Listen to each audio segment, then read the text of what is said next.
this step by step. How did a girl who was brought by her parents to the United States from Lebanon, your home country, schooled in the United States, clearly smart, went to university in Texas, read history.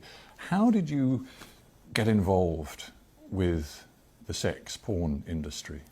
I don't think low self-esteem discriminates against anyone. It doesn't matter if you come from a great family or if you come from a not so great background. I struggled my entire childhood with weight, and I never felt attractive or worthy of male attention.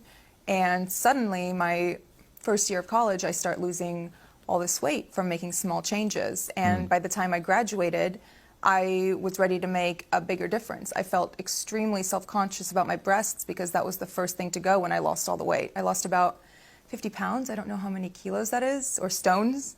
Well, it's a considerable amount of weight. Yeah. It changed your body, it changed you physically. Completely. Yeah. So my biggest insecurity was my breasts. So I wanted to more or less go back to what they normally were. And once I did that, I started garnering all of this attention from men, and I was never used to it. And I felt like unless I held on to it and kind of did what was asked of me or what was expected of me, it would go away. And after feeling what it was like, that validation and, you know, the compliments for the first time, I did not want that to go away. You were spotted, I think, on a street. I mean, there you were a young graduate wanting to sort of find a job, and you were spotted on a street by a guy who said, I can work with you, and clearly he opened up and said, it's the porn business. What was it in you that far from running away, was drawn into it?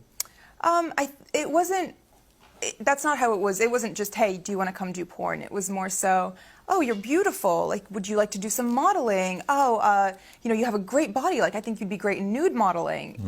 Things like that. And after I came and toured the studio, you know, it was very respectable. It was a gorgeous location. It was in Miami, in Doral, Florida.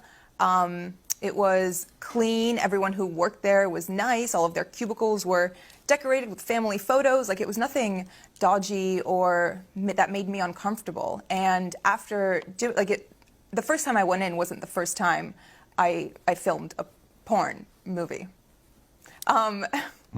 It was the second time. The first time was more so, do you want to do this? Like, sign the paperwork, et cetera, et cetera. So these guys, they just saw you, frankly, as a money machine. Absolutely.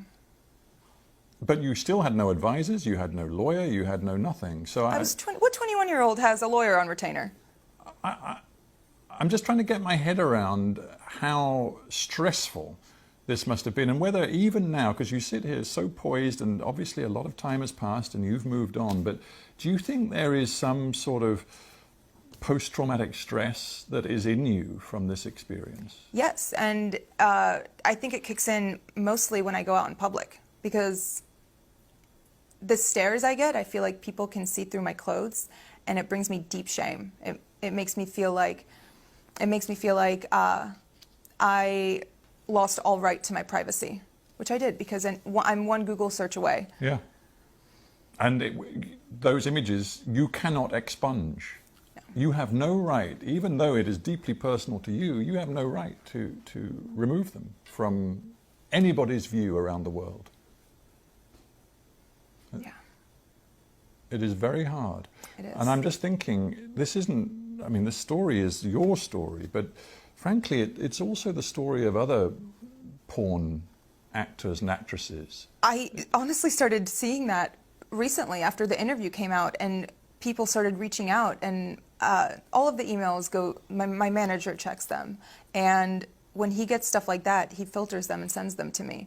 And reading the words of some of these girls who have been sex trafficked and forced into porn, and all of these stories of girls whose lives have been ruined by it, and by men who have taken advantage of them, and by contracts that they didn't even understand the jargon of, it makes me feel like, okay, maybe it was good that I started talking, and that I posted this interview, and that I'm speaking out now, because other people feel the same way. And even if they don't relate on as deep a level as, you know, doing porn, they can relate on the level of being insecure and being pressured into doing something they didn't want to do. You were wearing the Islamic headscarf, often known as hijab.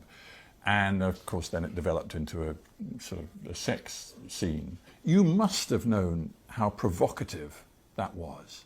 I verbatim told them, you guys are going to get me killed. And they said? They just laughed. Why didn't you then say, I'm not doing it? Intimidation. I was scared.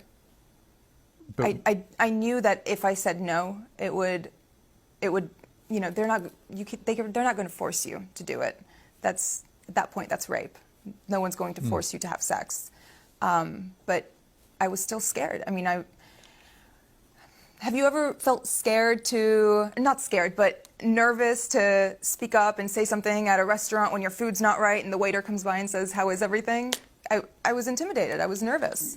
we interview a lot of people, and many of them are middle-aged or older. It's great to have somebody in the studio who's only 26 years old. There is a school of thought which says that our culture as a whole, I'm not just talking about the United States or the UK, but many, many countries, is being pornified, and that young people in particular are so exposed to pornography, so young in their lives, that it's materially changing the way males and females relate to each other, the way they think about relationships in a potentially very corrosive, damaging way. What's your take on that?